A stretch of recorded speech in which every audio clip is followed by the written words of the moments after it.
wants to be up front and in the heart of the enemy team. But if Nongshim are just kind of able to keep everybody afar and kite them out, they might have a better chance. But again, Nongshim is looking a little on the squishier side. You know what? I agree with that as well, but there are some merits to the double picks here from the side of Nongshim Red Force, right? Sun Bin, the boy of redemption. With the time flux, he gives you a little bit of recovery based on the health that you have lost. And of course, with Lung, very mobile character. Now, playing into a Ho E that has been picked up by Fearless Esports, if they can kite around and find the entry point, I think it could really work well for Nongshim Red Force.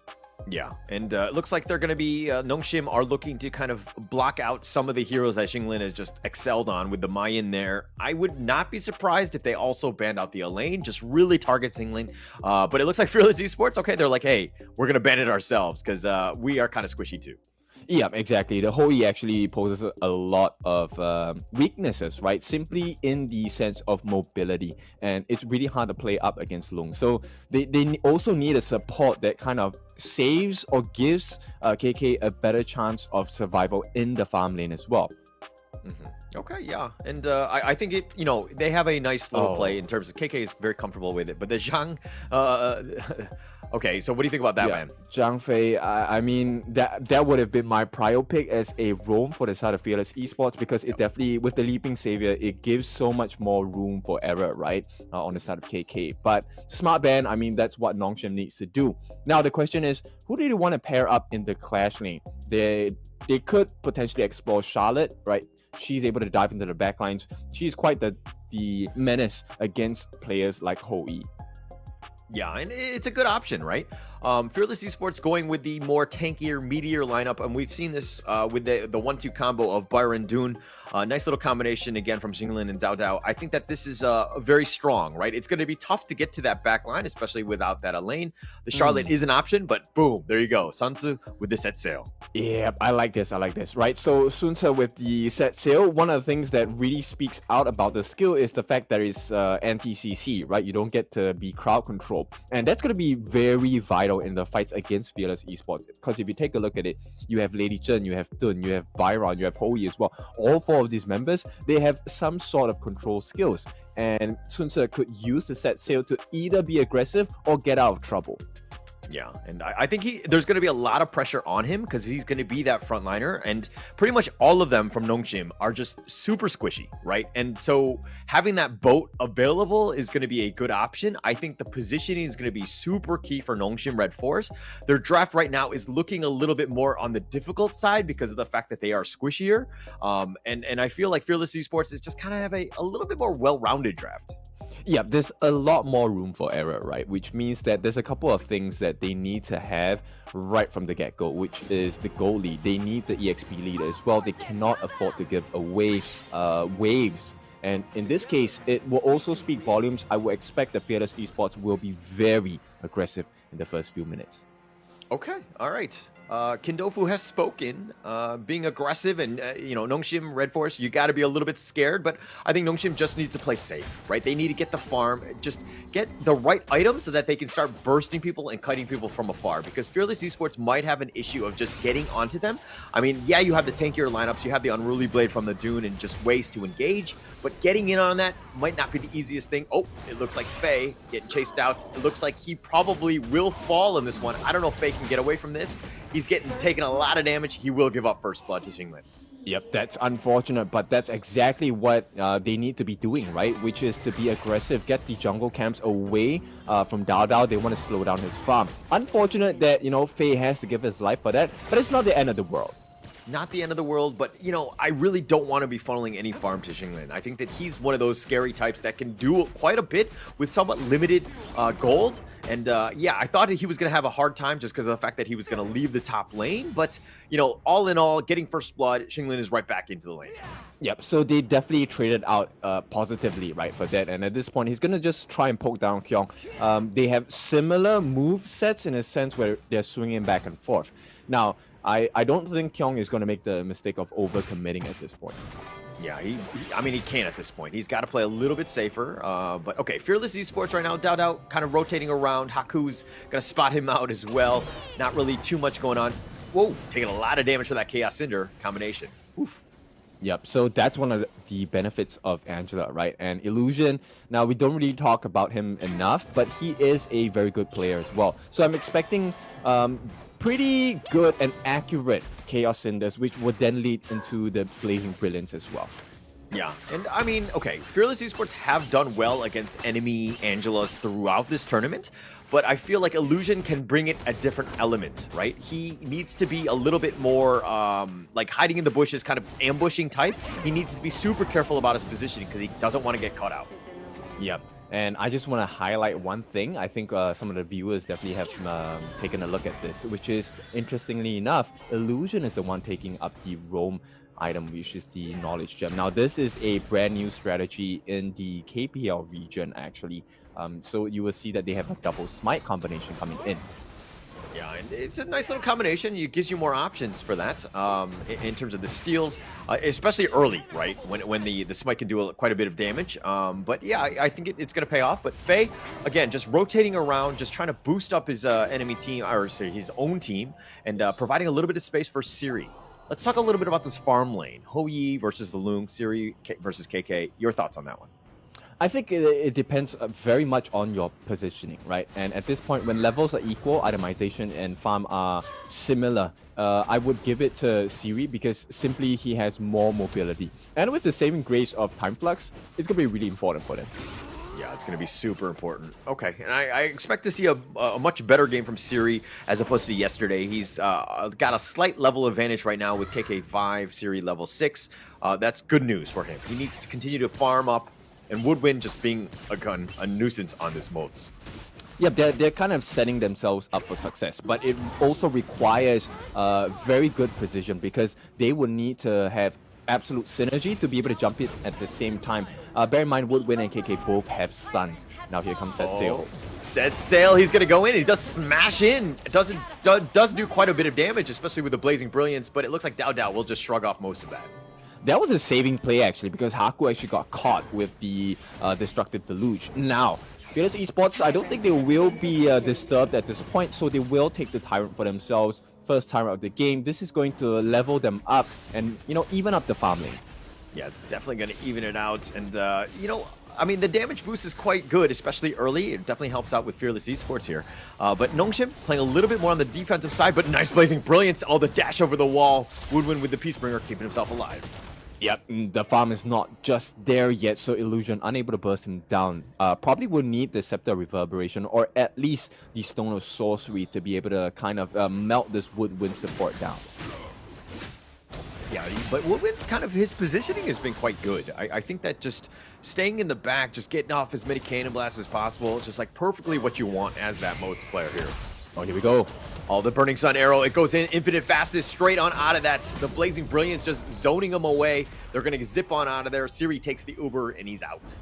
All right, so they committed 2 ultimates for that, and likewise, it is just going to be, 2 ultimates given from the side from Nongshim as well. So good trades across the board. Both teams, think just dancing on knife's edge, right? Nobody has really made the big blunder that has really swung the momentum in their favor yet. Yeah, but it seems like a little bit of the momentum is in favor of Fearless Esports. I mean, it's a slight edge. Oh, teleport coming. It's going to be in the bottom lane. It looks like they really want to push this bottom T1, and they're going to go in for that. There's nobody defending. They're going to steal the healing dew as well. I almost said honeydew, but it looks like they've taken the tower, the bottom T1. Yep, now this will be a swing for them, right? So this additional gold in their pocket, and Kyung now forced to try and cut the wave, but the rotations have started coming in from Fearless Esports, so you'll see the pressure mounting against Nongshim. Yeah, it's going to be a much tougher game. This is kind of the Fearless Esports special in terms of how they take over the games. Now, look at this. They're invading the enemy jungle, making it very difficult for Nongshim to find any sort of farm, and they're pushing the T2 bottom. It looks like they're just one shot away. They do get it, but they'll give it to the minion. Yep, so at this point, beautiful trades for the side of Fearless Esports Hong Kong, taking up the Crimson Golem as well. I don't think Nongshim wants to take this fight at this point. Doesn't really want to take too much. Kyung, of course, he's going to set sail. He might be crashing into the mid lane. No, he's just going to get back to safety, if anything. But Nongshim really need to take the fight to them, especially since they're behind. Here's one of the set sails. It's going to be a little off the mark. And he's going to go in for this. KK actually dodges this one. He's going to flash away. He's going to stay alive, though, but he does keep himself alive. Yep, KK almost got caught out at this point. Now, this small mistake allows Nongshim Red Force to kind of take 2 turrets for themselves as well. So we're tied at 2 apiece. It really is about map control. Who's going to get the next objective? Yeah, it's much, much closer here. Haku looking to go in to start things off. They're going to be waiting in the bushes for him, though. The Unending Sorrow is going to be used a little on the early side. This is going to be phase 2 of that fight. Blazing Brilliance, burning up Dao. And then, oh, the thing inside the box is a little off the mark. Woodwind walks back into shame, but if they do get Illusion, that's going to be a big kill. Nice wind slash connecting onto 2. Dao is just running him up, but Singlet is cleaning him up. Nice cannon blast. It looks like Siri will back off. He's going to throw out by the wind, wants to take it out, but the Unruly Blade, Dao is not scared. He's living up to his name as being fearless, but now Dao is going to eventually run away. They looks like they're going to go for Kyung as well. Kyung turned it around, does get KK. Woodwind is down for the count as well. The Infinite Fastness trying to stay alive, and it looks like they've gotten 3 members, of Nongshim, 2 down from Fearless Esports. Yep, they took a very long fight, but Fearless Esports, they still take a step ahead. Now, you see the merits of the draft on the side of Fearless Esports, right? That's where all of the CC comes in. All of the CC makes so much of a difference in the team fight, simply because Nongshim are just knocked down. They can't do much during the stun durations. Yeah, not too much. And this is why, again, the entire Nongshim squad kind of on the squishier side. If you get stunned, you're pretty much dead. Like, unless you get some, they mess up, or you have Unending Sorrow, that's another get out of jail free card, but it's tough, right? So again, this is why the positioning needs to be so key. They need to kite everybody out. They cannot be grouped up together. Oh, yeah, for sure. But that's exactly what, unfortunately, their inclinations will be, right? Because when you're low on health, you're looking for the Yuhuan Haku to come in with the heals on that Melody of Peace. And unfortunately, for that to really work out, you have to be close to him. And that sets up the situation where Fearless Esports is ready to jump on that opening. Yeah, and I mean, they've done a good job of capitalizing on these openings and taking advantage of what they can. I mean, they have a slight net worth lead. I believe it's about 1.2 at this point. But forcing that mid T1, a huge strategic objective, that's a big win for Fearless Esports. Yeah, for sure. Now the map is going to be much darker for the side of Nongshim Red Force. And, entry points are plenty for the side of Fearless Esports. Yeah, and this is, again, they're going to be aggressive. Dao's going to stay up in the enemy jungle, moves his way to the Tyrant now. They're going to look to burn this one down as quickly as possible. KK's farming in the top lane, but Nongshim need to burst this down a little bit on the quicker side. Haku's taking his time, does take the Overlord. Yep, now, interestingly enough, if you take a look at KK's itemization, he goes for the Spark Forge Dagger. He needs a little bit more magic damage, and I think it's also because they have itemized physical defense mostly, right? So for Scar Embrace, you have the Cape of Radiance at least coming out from the side of Faye. So all of these hits do make a difference. Oh, the Burning Sun Arrow into the Unruly Blade. He's going to set sail out of there, and he's just like, bye-bye. Yep, traded out, right? So one ulti for another decent trade. Nongshim Red Force now just need to find a good position to be able to take a good fight against Fearless Esports. Yeah, that was a good attempt, though, at a gank here. I mean, the fact that Kyung was able to get out, it's just more on the fact that he was able to just set sail on out. But nice wind slash, the Unending Sorrow, keeping him alive. They're going to back off, and Haku gets bursted down. KK is going to take credit for this one. They want to get more as they get the Burning Sun Arrow. And it looks like the thing inside the box, not enough time. Infinite Fastness, Siri stays alive. He has yet to have been killed yet. So Siri, got to keep an eye on him. Yep, and this means his infinite vastness is really important, right? Anytime he does not have it, it's not a good time to fight for the side of Nongshim Red Force because there is a chance he will be taken out. So far, oh, hang on. Oh, Blazing Brilliance, the Unruly Blade, Dao in front. Yeah, but go on. Yeah, at this point, his farm is pretty significant. 7,000 highest in his team. He could be the comeback factor for the side of Nongshim Red Force. Can we talk about Shaylin? Look at this guy. 8.1k, highest in the game right now, completely dominating, and this is from the Clash laner. Of course, getting 5 kills definitely helps and makes it easier. Kyung going in for this one. He's going to actually just kind of set sail on back. The Unending Sorrow gets the nice steal. The Blazing Brilliance, and Dao is actually down for the count. Nice Cannon Blast to cover the retreat. They're going to back off here, and Kyung riding that boat left and right, and he's going to take the top lane. I like a smart move coming in from Nongshim Red Force, right? Let's not take any unnecessary fights. We've already gotten a kill on Dao. That's a perfect consolation prize at this point, right? Because they were trailing before. But right now, lane management, wave management, all in favor of Nongshim Red Force. Yeah, and getting that opportunity, getting the steal, getting Dao where they've been pushed back, they need to get some sort of objective out of this, other than just that the Tyrant steal. They didn't really take any of the towers, which is a little unfortunate, but now they're doing a little bit of damage onto Xinglan, but they didn't get that mid T1. If Fearless Esports hold, that's not the worst thing in the world, but they do, in fact, lose that mid T1. All right, now at 11 minutes in, I think it's a good standing for the side of Nongshim Red Force, but if you take a look at what KK has in his inventory right now, it is going to be a little bit tougher to take a fight against Fearless Esports. He does have the Sun Chaser, which means he's going to be at a very far distance at particular points of the fight. Yeah, and I love the fact that the fighting spirit, the Korean squad, the Nongshim Red Force back into it. They've got a small little bit of an edge, but seeing as they were behind it, they have struck back, and they've struck back pretty hard.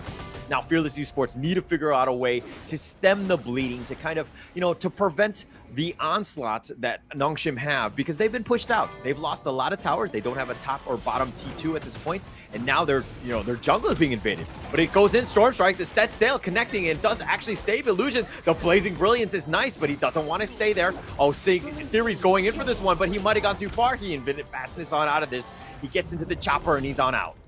Oh, beautiful gameplay by the side of Nongshim Red Force. Now you can see they're just teetering on the edge, right? They will allow for the securing of the Azure Golem back into the hands of Dao, but hey, it's a big win. Now they're picking their fights really smartly, and I like this. This is confidence coming out from Nongshim Red Force. Confidence, and I love it. And just taking the fight to them. Don't play scared. This is it. Everything is at stake. Only one team survives in this play-in, so you have to be strong. This happens to be the top team thus far, and taking the fight to them. Fearless Esports right now, there are some chinks in that armor. Yeah, for sure. We were talking about the alpha learning, right? And Nongshim Red Force have demonstrated that they do have the ability to learn, and here we go. Oh. The Blazing Brilliance, it almost tickled Dao. He's just so tanky at this moment, but that just provides a lot of space for them, for Nongshim to take that Overlord. Yeah, at this point, curious whether Illusion is taking up the utility mantle for the side of the team rather than FEHK, because at this point, Illusion feels like he doesn't have enough damage. Doesn't have it enough yet, but he's starting to get, look at this. Net worth, okay. On the lower end, 7.5. That probably explains why there's a lack of damage. Well, he's going for the Void Staff, so that could be pretty hurtful against the side of Fearless Esports, because the only tank in terms of shielding effects is Dao and Woodwind, maybe Xingling as well, right? Everyone else, kind of an instant melt. Yeah, it would definitely blow him up, right? But okay, Illusion did get caught out that one time, but Kyung was able to save him, had a nice set sail to kind of just crash the boat and to keep him alive. But nice Cannon Blast connecting on a 3, but they didn't really able to capitalize on that. Now they lose the mid T2. Yep, and this is one of the strengths, right, on the side of Nongshim Red Force. They are able to poke and prod pretty well as well. Yeah, and it's going to be tougher, right? Illusion just standing up in front behind that wall, just throwing out Chaos Sinners every so often. If you're able to get that connection, you're going to do a lot of damage. The Blazing Brilliance just zoning him away more than anything else. Kyung gets Ocean of Tears in the face. He's going to back off, but these Vanguards are starting to push, putting a little chip damage on those T3s.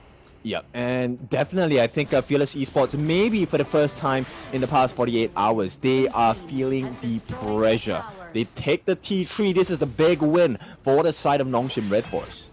Yeah, and they're starting to push it to it. This net worth lead is starting to grow. It's not the highest or insurmountable by Fearless Esports, but they've been playing very defensive. They haven't been able to find that pickoff, and it looks like the Infinite Vastness is going to be used already. That might have been a misclick. No, he's going to go, it's okay. He's going to go sideways.